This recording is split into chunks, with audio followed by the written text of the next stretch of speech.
Bonsoir, bienvenue sur le plateau de Ce soir ou jamais pour cette 749e et avant-dernière émission.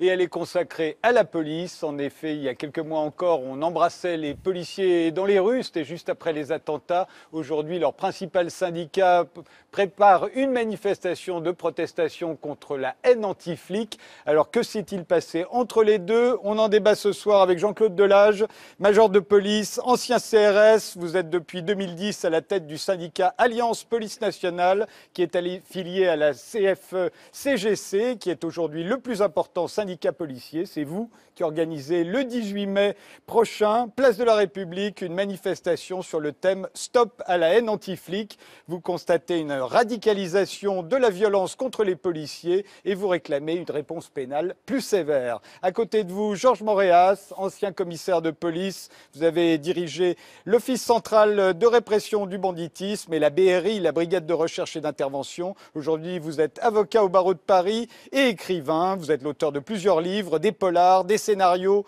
pour le commissaire Moulin ou pour Navarro. Et vous venez de publier Dans les coulisses de la lutte antiterroriste, de la rue des Rosiers à l'état d'urgence.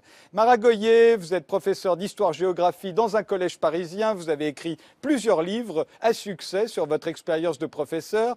Mais vous êtes également l'auteur de Sous le charme du fait divers, qui vient juste de paraître, dans lequel vous expliquez pourquoi les faits divers peuplent nos imaginaires, nos représentations, nos peurs, notre culture et même nos histoires drôles. Almami Kanouté, vous êtes éducateur, responsable associatif, porte-parole du collectif Émergence, cofondateur de l'association Résus, Réseau des zones utiles et solidaires. Vous avez été actif dans différents collectifs qui dénonçaient les violences policières. Vous avez vous-même eu affaire à la police et vous avez porté plainte pour violence. On vous a beaucoup vu sur les estrades de Nuit debout, où vous appelez, entre autres, la jeunesse à se mobiliser contre les violences policières. Hélène Leuillet, vous êtes philosophe, psychanalyste, vous enseignez à la Sorbonne, vous êtes l'auteur de Basse politique, haute police, une approche historique et philosophique de la police, où vous expliquez que la tâche de la police est, entre autres, de protéger le politique en lui évitant les mauvaises surprises venues de la société. Mathieu Rigouste, vous êtes sociologue, vous êtes l'auteur de La domination policière, une violence industrielle.